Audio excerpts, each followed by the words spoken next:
Mali jamana furancɛro fanga ye san 5 sɔrɔ général de corps d'armée Assimi Goïta ani aka jama ka sanga ni o san 5 sɔrɔli ye k'aw ladɔniya k'a fɔ minisiri damadama olu ye kunnafoni di kɛnɛ dɔ sigi sen kan ɲɔgɔn fɛ ka wele bila kunnafoni dilaw ma minnu sen fɛ san 5 kɔnɔna na baara minnu ni olu sera ka dangɛnɛmaya min tɔ bɛ ani laɲini minnu fana bi kɔ ka na ka se ka olu walawala sigi in yɛrɛ bolodara ka bɛn tarata juin kalo tile 23 ma CICB ɲɔgɔn kuma ɲɔgɔn soba kɔnɔna na o de y'an donkan ye bi bakuruba kunnafoni na kunnafoni wɛrɛ olu bɛna fara nin kan ka walawala aw ye a y'aw bisimila.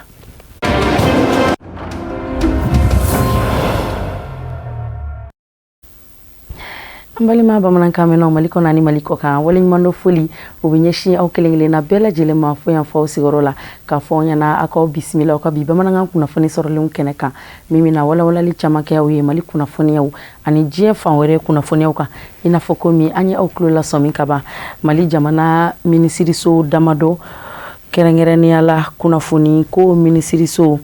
ka tɛmɛ ni minisiriso ye min fana ka caw bɛ ɲɛsin musow denw ani denbaya kunkanko kow ɲɛnabɔli ma seko ni dɔnko minisiriso usine ko ani hôtel ko ani diɲɛ munumunu salo tali damu o minisiriso fo ka taa se sifinw ani farikolo ɲɛnajɛ kunkanko ko bɛ ɲɛnabɔ minisiriso min na olu minisirisow de jɛra ka fara ɲɔgɔn kan ni ka nin kunnafoni di kɛnɛ in ɲɛnamaya an b'aw ladɔniya k'a fɔ sigi tun bɛ tali kɛ fɛn min kan ka se ka u da don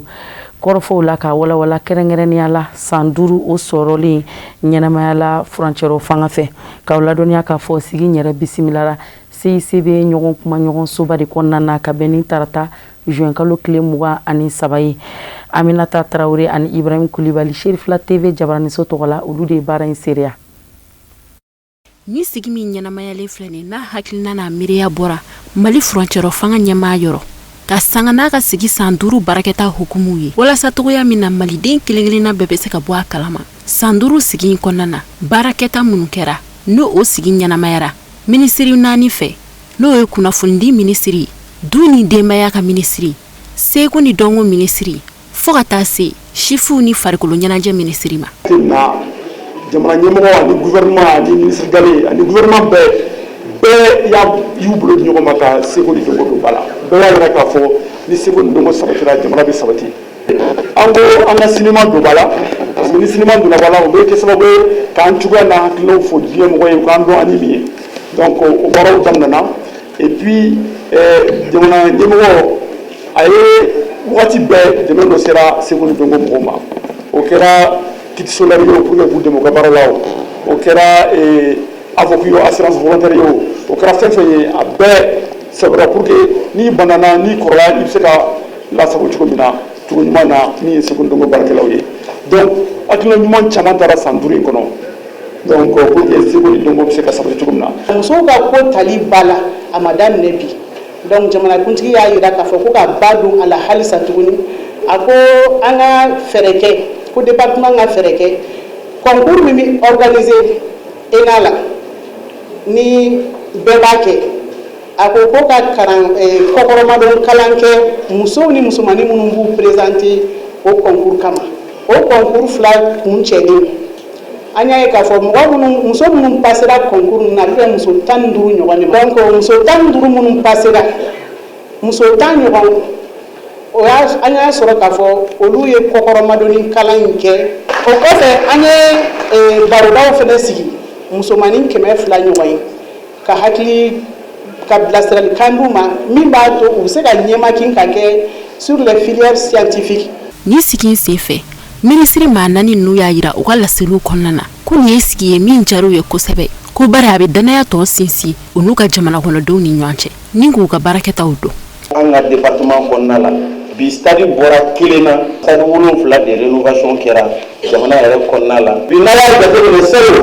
an kɛlen ka na ni rénovation ye an ka fédération kɔnɔna la salo dɔrɔn an ye mun sɔrɔ médaille la a bɛ médaille 172 médailles Mali y'o de sɔrɔ ani coupe d'Afrique 6 coupes d'Afrique discipline confondue coupe d'Afrique kelen de bɛ yen hali bi an bɛ k'o ɲini hakili la monsieur le ministre de la culture i bɛ se ka f'i ka mɔgɔw ka jateminɛ. Depuis président Assimi nana pouvoir la Mali y'a yɛrɛ ta a ka kunnafonidi sira fɛ fɔlɔ Mali kunnafoni tun bɛ mɛn radio extérieur de ani télévision extérieure mais bi bi in na a bɛɛ bɛ fɔ Mali la yan président yɛrɛ de y'a daminɛ plateforme dɔ bɛ yen i bɛ se k'i sigi i ka téléphone kan i b'i ka casier judiciaire sara i b'a wari sara i ka téléphone kan i b'a sɔrɔ i ka téléphone fana ta an ye certificat de nationalité fana dilan o cogo la dans les perspectives en tant que min kɛ an b'a fɛ ka direction de la communication et de l'information créer. maa minnu tun bɛ sigi na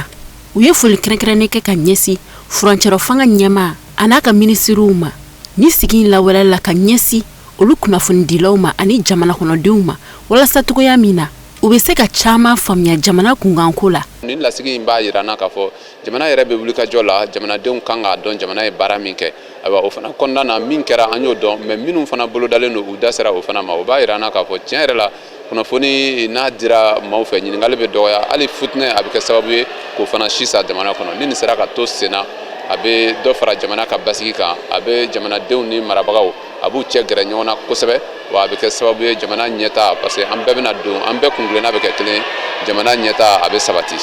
Transition daminɛ ni sisan cɛ u nana wagati gɛlɛn de kɔnɔ u na tuma min na o y'a sɔrɔ Covid ye gɛlɛyaba se jamana ma o wagati kelen kɔnɔ u ye 700 millions d'an ka département ma an ka département ye artisanat ye culture do tourisme do anw ye 280 millions de sɔrɔ la n'o ye million 280 a tilara artisan 780 ni kelen cɛ o kelen kelen bɛ 772 buruburunin ka jɛ o kɛra transition de kɔnɔ k'o foli kɛ Assimi n'a ka gouvernement o kɔfɛ an nana salon n'o ye 2025 o kɛra année de la culture an ye panneau 300 sɔrɔ k'a di entreprise artisanale ma entreprise kelen yɛrɛ tun ye min fɔ a ka fɛn na u nana k'a redimensionner k'a jateminɛ k'a an ye min fɔ ka dɔgɔ caman ta cayara ka tɛmɛ a ka fɔlen kan i b'a ye dɔw ka entreprise o kelen bɛ se ka entreprise 3 4 wɛrɛ ta kɛrɛfɛ min tɛ ale yɛrɛ ka télé donc nin ye koba de minnu m'a sɔrɔ an b'u k'u hakili sigi k'u sabali a ka ca Ala fɛ jamana ɲɛmɔgɔ de don n'a ye nin folikan ninnu mɛn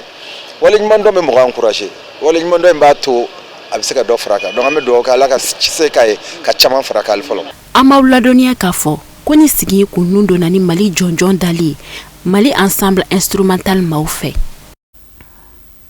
Kunnafoni nasira wɛrɛ fɛ baara bolodalen dɔ tɔgɔlasigiba o bi senna Mali jamana kɔnɔ yan nɔ nin bɛ a ta ko filanan baaraw de kofɔ ko classroom to car projet min don a laɲini ye ka se ka ninkura fiyɛ sage-femme ka baara ani infirmiers olu ka baaraw la ka se ka u ka dɔnniw kankuruya k'u lakalan ani k'u ka kalan ani u ka baara in jidi u bolo togo min na kɛnɛya ko o bɛ se ka kɛ ko sabatilen Mali jamana kɔnɔ yan nɔ sigi in yɛrɛ baaraw anu donna tarata juin kalo tile 23 hôtel Dunia kɔnɔna na Amdalayi k'aw ladɔnniya k'a fɔ kɛnɛ in ONG International Inter Health olu de ka miiriya ɲuman don sigi in yɛrɛ a dayɛlɛni kɛnɛ kan mɔgɔba caman tun bɛ yen nɔ Mali jamana minisiriso min ni o ka caw bɛ ɲɛsin sanfɛ kalanko kɔrɔ donni ma o ka lasigiden tun bɛ yen nɔ fo ka taa se kɛnɛyako minisiri o fana ka lasigiden ma ani mɔgɔba caman wɛrɛw Madi Awa Kebe ani Abdoulaye Sogodogo Sherifla TV Jabaraniso tɔgɔ la olu de ye baara in seereya Fatumata Kane ale bɛ na a walawala an ye. Muso dɔgɔtɔrɔw ni o ye sage-femme ye ka se ka caman fara u ka dɔntaw kan ni ka lakɔgɔliw kɛ ani fana den ni denba ka kɛnɛya ko ka yɛlɛmaba don o la ka taa se infirmiers ma olu de ye ni projet in laɲiniw fanba ye min sigira sen kan Mali jamana kɔnɔ Senegal jamana ani Niger jamana a tako filanan min ni o kɛnɛ ye ni waati kɛrɛnkɛrɛnnen don min ni a nafa ka bon kosɛbɛ cogoya min na fɛn min ye san 4 baaraw o de bɛna fara ɲɔgɔn kan ni o ye a bilan ye Mali jamana kɔnɔ. Donc ni projet in yɛrɛ ye projet n'an b'a fɔ min ma classroom to care anglais na donc ka bɔ classe kɔnɔ ka taa furakɛli kɛ comme aw yɛrɛ b'a dɔn cogoya min na an ka jamana ninnu sɛgɛnnen don u sɛgɛnnen don mun na kɛnɛya ta fanfɛ kɛnɛya la pour que jamana yɛrɛ ka se ka a ka population furakɛ ka ɲa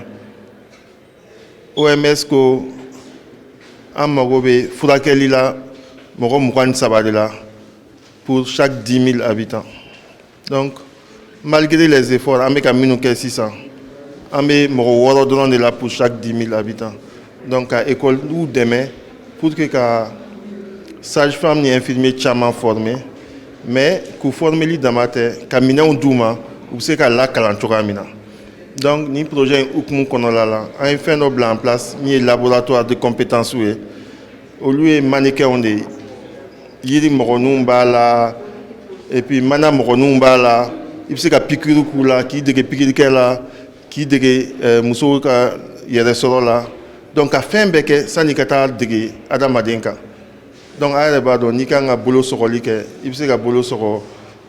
yiri bolo sɔgɔ ou bien i bɛ se ka mana bolo sɔgɔ siɲɛ 100 a tɛ digi a la donc n'i jora tuma min na n'i taara kɛ mɔgɔ la dɔrɔn siɲɛ 1 i b'a kɛ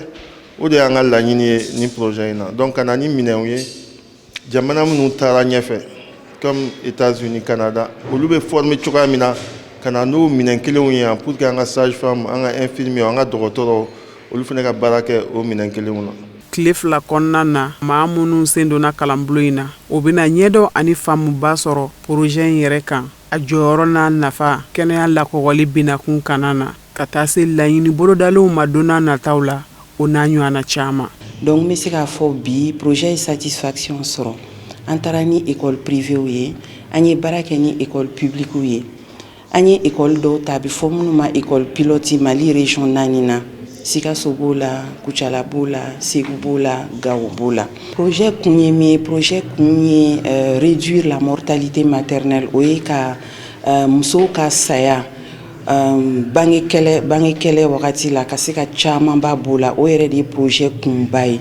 o de kosɔn projet ye baara kɛ spécialement an b'a fɔ min ma santé de la reproduction fɛn min ye bange kow ye walisa minnu bɛ o baara kɛ an ka structure la o ye généralement sage-femme infirmier o ni gynécologue o ni hali médecin généraliste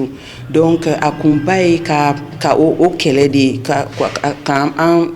contribuer à cette lutte, la lutte contre la mortalité maternelle néonatale et infantile. Mali jamana kɛnɛya ko ministre a nɔnabila min kun bɛ kɛnɛ kɔnɔ a ye waleɲuman dɔ foli kɛ ka ɲɛsin nin baara in ma jango kɛrɛnkɛrɛnnenya na jaabi minnu ni olu sɔrɔla baara in na ka sɔrɔ ka tɔmi sigi a kan nin projet in nafa a bɛna jɔyɔrɔ min ta buna adamadenya yɛrɛ kɔnɔ. Mali jamana sanfɛ kalanko ministre a ka nɔnabila min kun bɛ kɛnɛ kɔnɔ o ye kuma galama ta ka waleɲuman dɔn foli kɛ ka ɲɛsin projet in ka baaraba kɛlenw ma ani projet in y'an ka bonyamɛ ni kodɔnba minnu ye ni ka sɔrɔ ka hakili jigi kɛ fɛn caman ka baara in tɔ kan ka to minnu ye ni o bɛna yɛlɛmaba don kɛrɛnkɛrɛnnenya na den ni denba ka kɛnɛya ko binakun kana la.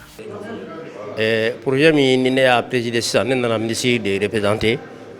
ne nisɔndiyara parce que ne y'a ye o bɛ ka baara min kɛ baara ni a taabolo ka ɲi parce que baara min bɛ mun kan a bɛ ba ani den olu ka kɛnɛya wa u ka baara in fɛnɛ ka mɔgɔw former minnu bɛna banabagatɔw soigner ka banabagatɔw furakɛ donc n'i y'a ye ONG in classroom to care donc o baara a diyara ne ye kosɛbɛ. A kɛnɛ kan fɛn min ye projection vidéo ni o de ye jaw yiraliw ye projet in ka baara kɛtaw kan a bɛ yɔrɔ minnu na ka sɔrɔ ka baara ninnu tɔw bɛɛ lajɛlen da o kan foroba jataw ka taa se baara in foroba nundon ma lancement officiel o de kɛra kɛnɛ in na kumabaw ye. Kalanso min ni a bɛ wele école privée franco-arabe El Hadj Mohamed ka bɔ Sirakɔrɔ u ye u ka walanbila ɲɛnajɛ kɛnɛ sigi sen kan ka bɛn sibiri don juin kalo tile 20 ma ka u ladɔnniya k'a fɔ denmansaw kalanfaw ani kalanso in yɛrɛ ɲɛmɔgɔw u bɛɛ lajɛlen farala ɲɔgɔn kan ka na tali kɛ u ka ekɔlidenw u ka ɲɛdɔnw ani u ka faamuyaw la dɔnkilidaw kɛra poème kalanw kɛra alikuranɛw kalanw kɛra ka seli cogoyaw ko olu yira denmisɛnninw ye o bɛɛ lajɛlen ladegeli kɛ kɛnɛ in kɔnɔna na min sen fɛ kadodiw fana kɛra denmisɛnw ma kɛrɛnkɛrɛnnenya la kalanden minnu ni olu kɛra sodansow ye Yusufu Kulibali ale bɛna walawalali k'an ye. Mun y'a to an ye kalanyɔrɔ ni sigi sen kan o ye faso kanu ani diinɛ kanu ani ka kanu ka faso ka baara yiriwa. Namanya ni hakilina di sababuya la école franco-arabe El Hadj Mohamed ale sigira sen kan Sirakɔrɔ a bɛ san caman bɔ u ka ɲinan kalan baaraw bannen kɔfɛ u ye wele lase mun ye jama caman ma walasa k'u ka baara kelenw yira maaw la baaraw daminɛna ni kuranɛ jigin ale ni faso jɔnjɔn ale yɛlɛli ye o baaraw bɛɛ lajɛlen tɛmɛnen kɔfɛ kalandenw u bɛn'u ka seko u ni dɔnko yira n'o dɔ ye u ye kalansen minnu kɛ ɲinan san kɔnɔna na k'o yira nanzarakan na fo ka taa se mun arabu ma nisɔndiya o tun ye denmansaw olu kɔni ɲɛ kan. Allahu akbar ashhadu an la ilaha illallah ashhadu anna muhammadar rasulullah. Cette prière est effectuée lorsque le soleil s'incline au beau milieu. Ça détend le cœur du croyant avant de reprendre ses activités. Maaba minnu tun bɛ kɛnɛ kan u ye kalanso maaw u fo u ka kalan ale kɛcogo kan o ni ka foli kɛrɛnkɛrɛn lase min ye kalan faw ma. Kalanbila an b'o de kɛnɛ kan bi n'o ye parents kun ye denmisɛnninw kalifa na kalo 9. Bon kalo 9 baara o kun cɛra n'o kun cɛra sisan denmisɛnninw y'a baara min k'anw bolo parents bɛɛ ma seereya u denw nɔfɛ bi a minnu wele ka fitinin yira o la u denw b'a la ka baara minnu kɛ anw bolo an y'a o fitinin dɔ de yira fitinin min kɔni yira la o kɛra seereya ye ne yɛrɛ bolo ne k'a dɔn k'a fɔ n ko fɛn min b'a la ka fɔ denmisɛnninw fɛ fɛn don a bɛ n ka faamuya parents fɛ. Ne ye denmisɛnnin caman ye kalanyɔrɔ na bi o bɛ ka se ka kuranna kalan et puis o bɛ ka se ka kuma arabukan ani français bɛɛ la ne kɔni sera kalanyɔrɔ na bi ne y'o jateminɛ kalandenw na vraiment n'a ye mɛtiriw ye baaraba de kɛ. Min b'an na nin ko in na dama o de ye nisɔndiya ye an nisɔndiyalen don a ko la ka tila ka ala deli ya rabi ala k'a ko sabati ala k'a ko sinsin ka Allahu subhanahu wa ta'ala deli maa minnu ye nin ko in n'u y'a initié ka hakilina ta ka a baara sigi sen kan an b'ala deli ya rabi ala ka u simaya. Voilà wele kan bɛ ne bolo ka ɲɛsin masaw ma mɔgɔw bɛɛ k'i ɲɛsin kalan ma kalan mana kɛ fɛn fɛn a kɛla français kalanni ye a kɛla arabu kalanni ye nafa bɛ kalan bɛɛ la kalan foyi tɛ nafa tɛ kalan mun na parents k'u ɲɛsin u ka denw k'u kɔlɔsi surtout an baw ka denw ka kalan kɔlɔsi u ka denw su n'u bɛ taa kalanyɔrɔ la u bɛ sokɔnɔna la k'u su ka se ka révision kɛ. Min y'a to an ye a tɔgɔ arabu ani tubabukan ka a don an ka nin kalanyɔrɔ na o ye an yɛrɛ ye kalan kɛ gɛlɛya min na n'a bɛ fɔ o ma nanzarakan la ko difficulté n'o ye arabu fɔniw ye an nana ye maa mun kɔnɔ anw ye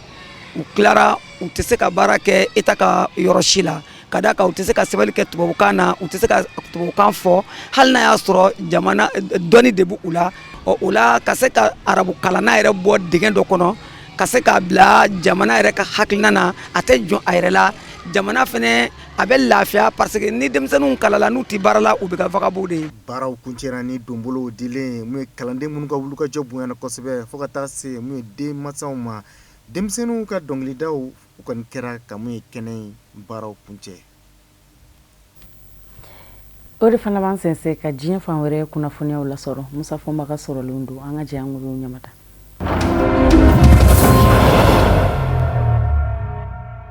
Burkina jamana ɲɛmaw ka bɛn ni ntɛnɛn juin kalo tile 22 ye u ye wele bila nazaralatɔnba Union Européenne lasigiden ma Burkina Faso faaba la Ouaga n'o ye Philippe Bronchen ye k'u ka nisɔngoya jira a la ka sanga ni nazaralatɔnba Union Européenne wasabilo Parlement européen ka hakilina talen dɔ ye Burkina jamana kunga juin kalo tile 17 tɛmɛnen Burkina jamana lakana cogoyaw kunga ani hadamadenya hakɛw lapasali cogoyaw kunga Burkina jamana kɔnɔ a barata Burkina jamana ma ɲɛmaw bɛ wuli ka jɔ la Burkina jamana kelen de lakananin nɔ Burkina faaba la Ouaga Burkina ma ɲɛmaw ye kuma ta nazaralatɔnba Union Européenne ɲɛma welele kɔ u fɛ ka na jɔ u ɲɛkɔrɔ ni o ye Philippe Bronchen ye k'a fɔ nazaralatɔnba Union Européenne wasabilo kɛmɛ k'i sinsin jatew minnu ka Burkina jamana kunga ka Burkina jamana kɛ i n'a fɔ a tɛ ka hadamadenya hakɛ labato k'u jɛngɛnnen don Burkina kaw ka ministre min ɲɛsin ma Burkina ni jamana wɛrɛ ni ɲɔgɔn cɛ kɔɲɛɲɛnabɔw ma n'o ye karamɔgɔ Jean-Marie Traoré ye a y'a yira k'a fɔ nazaralatɔnba Union Européenne lasigiden Philippe Bronchen k'a dɔn k'a fɔ Burkina jamanadenw dɔrɔla u kɛlen k'u ka wasabilo ka jatew mɛn Burkina jamana kunga a y'a yira nazaralatɔnba Union Européenne lasigiden la Burkina jamana ɲɛmaw n'a denw bɛɛ lajɛlen tɔgɔ la k'a fɔ u ye fɛn min fɔ wasabilo kɔnɔ Burkina jamana kunga ani tiɲɛ ka ja i ko jɛgɛjala ni baji wa Burkina t'i yɛrɛ ye a la a kɛra jigila misɛnya ye Burkina jamana denw bolo u ni nazaralatɔnba Union Européenne fɛ jɛ kan Burkina kaw ka ministre a ko kunnafoniw minnu farala ɲɔgɔn kan nazaralatɔnba Union Européenne wasabilo kɔnɔ Burkina jamana kunga k'u ni tiɲɛ ka jan ko bawo jatew minnu bɛ Burukina jamana bolo o jatew ni nazaralatɔnba Union Européenne wasabilo ka jate ti ɲɔgɔn ɲɛ fiyewu kelen nka filanan yɛrɛ ye min ye jamanakan hɔrɔnyalenw sigicogo la a man ka maa k'i to kɔ kan ka t'i nu don wali jamana dɔ kunkankɔrɔ Burukina jamana ye jamanakan hɔrɔnyalen ye nazaralatɔnba Union Européenne wasabilo ka nin yɛrɛ sɔrɔ Burukina jamana kunkankɔrɔ a ma ka kɛta kɛ minisiri karamɔgɔ Jean-Marie Traoré a ko nazaralatɔnba Union Européenne lasigiden k'a dɔn k'a fɔ jamana sabaw minnu bɛ cɛncɛn ka bi n'u bɛ jɛkulu kelen kɔnɔ Confédération des États du Sahel AES u bɛ kɛlɛ min na yɛrɛ ɲinikɛlɛ don wa u bɛ ka kɛlɛ in kɛ n'u se n'u damajira ye u ka jamanadenw bɛ se ka lakana cogo min ko nazaralatɔnba Union Européenne wasabilo ka jate bɔlen a b'a jira k'a fɔ u tigɛn bɛ Burukina jamana fɛko de la kɛrɛnkɛrɛnnen ɲɛna dugu jɛko 20 da Burukina jamana lakana tigilamɔgɔw bɛ wulikajɔ min na ni niw bi to a la faso bɔtɔw bolo la ko nazaralatɔnba Union Européenne wasabilo Parlement européen mi da se o mɔ jamana ɲɛmɔgɔw yɛrɛw kɛn bɛ ka labɛnbaw minnu fɛnɛ kɛ Burukina jamana lakana cogo rɔ n'o bɛ ka nɔba bɔ bi ko nazaralatɔnba Union Européenne wasabilo Parlement européen mi da se nin ji mɔ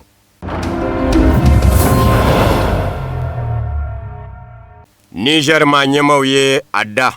diɲɛ selekɛnani tɔma Nations Unies bolofara min ɲɛsin bɛ kiiriw ja tigɛli mɔ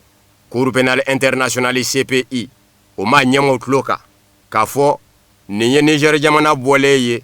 CPI tɔnden ɲa la k'a sabu kɛ CPI kiiriw ja tigɛli lɔ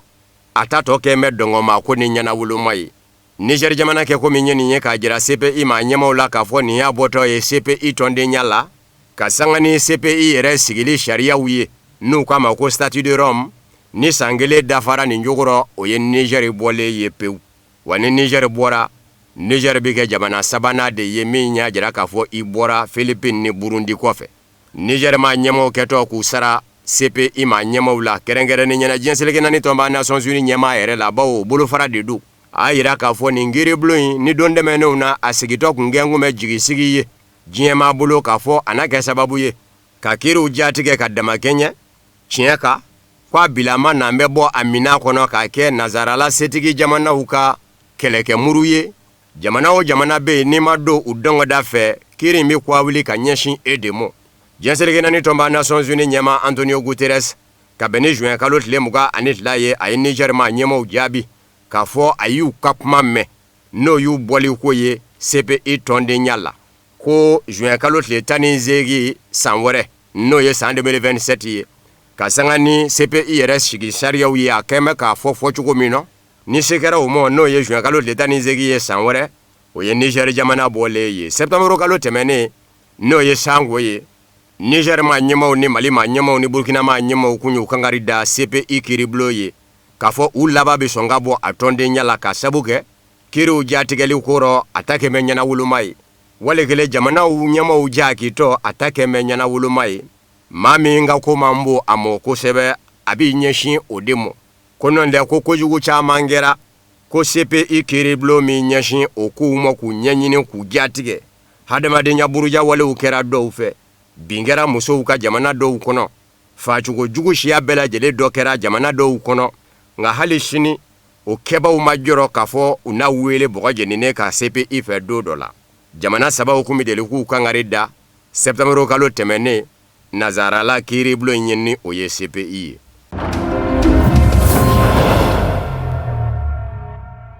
fɔɲɔgɔnkɔ barika bɛ ka bonya Congo Kinshasa jamana kɔnɔ chrétienw ka jɛkulu conférence épiscopale nationale du Congo senko ni jamana ɲɛma Félix Tshisekedi masurnamaw cɛ jɛkulu kɔnɔ jɛkulu min bɛ wele ko Union Sacrée de la Nation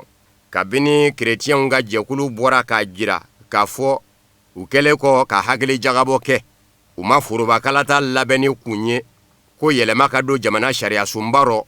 ka sanga ni kuma yɛrɛ cogo ye jamana bɛ farati da an ka labi lakanabaliya ɲɔ ɲɛ bɛ Congo Kinshasa kɔrɔ yan fan fɛ Ebola bana fɛnɛ na bɛ fara o kan o n'a ta bɛ jamana ɲɛma nɔfɛmɔgɔw u kan bɛ ko fɔ forobakalata ka labɛn ka yɛlɛma don jamana sariya sunba la fanga sinamatɔw n'u gɛn bɛ k'o ye i n'a fɔ manda sabanan dagatɔ jamana ɲɛma ye ko ka nin bɛɛ to senna n'a ko k'a bɛ kɛ fɛn ye a mankan dɛ o kuma chrétien diinɛ ɲɛmaw faralen ɲɔgɔn kan ka jateminɛ kɛ ka fanw bɛɛ lajɛlen lamɛn u bɛɛ n'a ka k'a jira k'a fɔ jamana ɲɛma ka forobakalata labɛn ni bɔ a mɔ nin t'a kuma ye o de digin bɛ bi jamana ɲɛma masurunamaw la fanga ɲinindɔnw ka fara ɲɔgɔn kan jɛkulu kɔnɔ min bɛ k'a kɔkɔrɔ don ko Union Sacrée de la Nation u ye lajɛ dɔ kɛ lajɛ min senfɛ u bɛ ka kerecɛn diinɛw sɛbɛkɔrɔ mafiɲɛya nka kerecɛn diinɛw ka jɛkulu n'o ye Senko ye a secrétaire général Monseigneur Donatien Chole a bɔra k'u jaabi a ma munumununin kɛ tarata juin kalo tile 23 bɔlɔlɔ na sira fɛ kunnafonidila dɔw ye a wele ka ɲiningali tɛngun a la a ka dakuruɲɛ fɔlɔw kɛra fɛn min ye a ko a kɛlen ka jamana ɲɛma Félix Tshisekedi masurunamaw ka kunnafoni lamɛn kunnafonidi kɛnɛ senfɛ k'u makari de y'a minɛ ko nɔn dɛ ko politikimɔgɔw ka kɛta kan ka kɛ fɛn min ye nin kuma in na Congo Kinshasa jamana kɔnɔ o ye degun min bɛ jamanadenw ka bi ka sabu kɛ lakanabaliya ye k'o tacogo ɲini ka b'u kan ko nka ko ni politikimɔgɔw dɛsɛra o la fɔ ka n'u ɲɛsin diinɛ ɲɛmɔgɔw ma k'u bɛna olu kɛ dalagwɛsɛ ye k'o ye yɛrɛkɔnɔgɛnga de ye u fɛ k'u ɲɛtugu u ka kɛta kan ko nɔn dɛ k'a bi faamu cogo jumɛn Congo Kinshasa jamana kɔrɛ yan fa maraboloba filaw minnu bɛ yen n'o ye Nord Kivu ani Sud Kivu nin si tɛ Congo Kinshasa jamana ɲɛmaayaso ta y'a la bilen Mamurutilɛnjɛkulu M23 kɛn bɛ k'u minɛ k'o de kan ka ɲini k'o bɔ bolo la wa wale kelen kerecɛn diinɛ ɲɛmɔgɔw kɛlɛli de ko nka ko Union Sacrée de la Nation politikimɔgɔw n'o ye jamana ɲɛma nɔfɛmɔgɔw ye u bɛ ka min fɔ nin ye ko kerecɛn diinɛ ɲɛma damadɔnin de farala ɲɔgɔn kan ka nin kuma fɔ k'u bɛ fili la ko kerecɛn diinɛ ɲɛmɔgɔw farala ɲɔgɔn kan de ka tile 3 kɛ baara la u bɛɛ ne kan kelen ka kuma min na ci sɔrɔla ka don ale da n'ale ye secrétaire général ye ale Monseigneur Donatien Chole a ka bɔ ka kuma lase ko kuma ko politikimɔgɔw jamana ɲɛma nɔfɛmɔgɔw Congo Kinshasa u kana fili u ka kɛlɛ kɛta la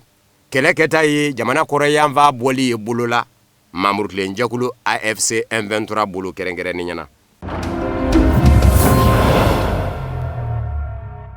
Bani Israɛla fanga kɔnɔ maa cɛmagɔni min bɛ yen n'a kuma o kuma mɔgɔw b'a ye i n'a fɔ balawu kuma fɔba u k'a ma ko Itamar Ben Gvir i n'a fɔ a yɛrɛw ɲɛ bɛ a la jabaranin na cogo min a n'a ka yahudiya banfilanin min bɛ da tɔ sanfɛ Itamar Ben Gvir a bɔra tun k'a jira k'a fɔ mugu mankan dali Bani Israɛla ni Hezbollah cɛ Liban bundeli la k'o kandɛrɔ lakanako minisiri don Bani Israɛla a ko Bani Israɛla ni Hezbollah cɛ kɛlɛ k'a fɔ ko bɛnkan dɔ de bɛ tɛgɛnɔ bila jamana dɔ ni jamana dɔ cɛ k'o b'a diyagoya Bani Israɛla kan a ka dɔbɔ a ka kɛlɛ kɛcogo la Liban yanfa fɛ ko kɛcogo t'o la maa sɔ min ne caman y'a jira k'a fɔ nin maa ɲɛma in Bani Israɛla a ka dakuru ɲɛ a kan ka maajɔrɔ a ye kɔrɔfɔ in lase Bani Israɛla wasabulo de kɔnɔ k'a b'a ɲini Bani Israɛla minisiri ɲɛma Benyamin Netanyahu fɛ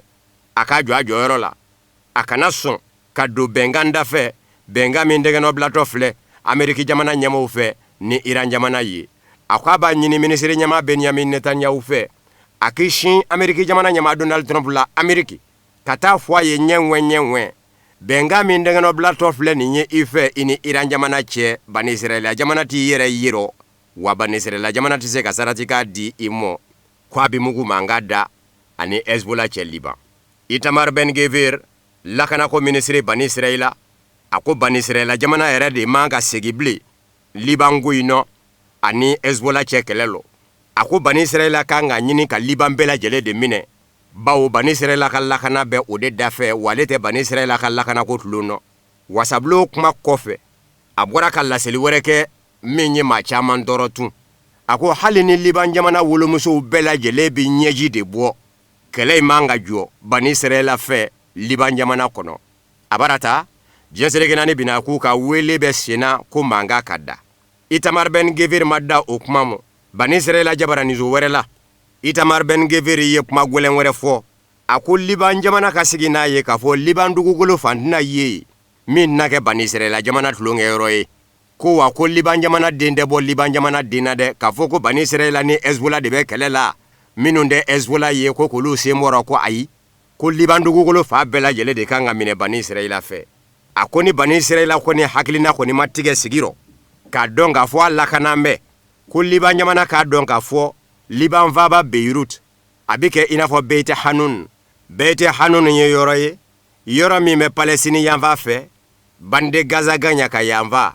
bani Israel de beite hanono flengolonji ka da kolonji fali mingera ye wa jora jema hakilife ko wako Liban jamana ka don ka fo bani Israel na Liban va ba Beirut ke inafo beite hanun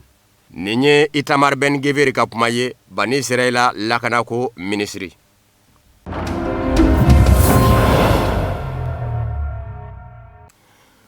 Kuna fone di Canada senve Ameriki jamana nyama Donald Trump ka biro kerengerene kono biro mimi wele ko biro Oval akachala lajew minu mike ye jamana nyama fe o ye laje wele munye a biro sebe koro lakanambe wakachala kuma wele unde bi foyi surasi nyama baw fene bi ye jamana nyama dafe yi ka bene juin kalot lemuga ani fly Ameriki jamana nyama Donald Trump ya jira kafo Ameriki jamana kono mobile la izini mbaw minu mbi kwa dauka mobile la izini umbi yelema ka ke marama fendla izini unye do na taula kirengera ni nyana mugu filita umino mi wele ko missile anti-aérien Patriot ani Tomahawk ako mobile la izini mba chama Ameriki jamana kono bi unyema usombe aka hakilina mokaba inafo mobile la izini mi wele ko General Motors kwa kele ka korofoda o ma nyema utloka ku yuka ni sodia jira ka fo akaduyi ukma uka mobile la izini umino me Ameriki dugu koloka do na yelema ku ke marama fendla yorowiye aye korofo in la se ka beni juin kalot le muga ane fly Maison Blanche la no ye jamana nyama ya soyi biro kerengere kono no ye biro Ovalier ako izini me izini na mobile la izini na o do wike marama fendla yoro edre sanve fa ngumbe la système de défense aérienne Patriot ani mugu filita missile Tomahawk kata se marama fen jaman wore wumo aye kuma in la se ka sabuga kuna fone dila do ya nyininga yala nya meko ini marama fen la njake da banyama uka nga nyonye juin kalot le muga anenani araban abna kuma mundeka ode seve aye nivo la jami ngeto le ni nye juin kalot le muga anenani araban ni marama fen la njake da banyama uye Donald Trump kunye adoke ni uye mars kalot le woro temene doko kungele akele ka Iran jamana dadu ani bani Israela agence Bloomberg kuna foni disoye ajira ka fo Amerike jamana nyama Donald Trump be kuma nywanya la ni mobile la izini doye mimi wile ko Detroit ani mugu filita missile la Europe la fene nyama uche bawo jato ubora ka fo irangele matoto Amerike jamana keleke minauna ukasanve fe ngume launi ukamugu filita uchamanyu dajira uni Iran jamana tile nyona Amerike jamana nyama Donald Trump ba fe kala be ngura de kesa marama fe ngota fafe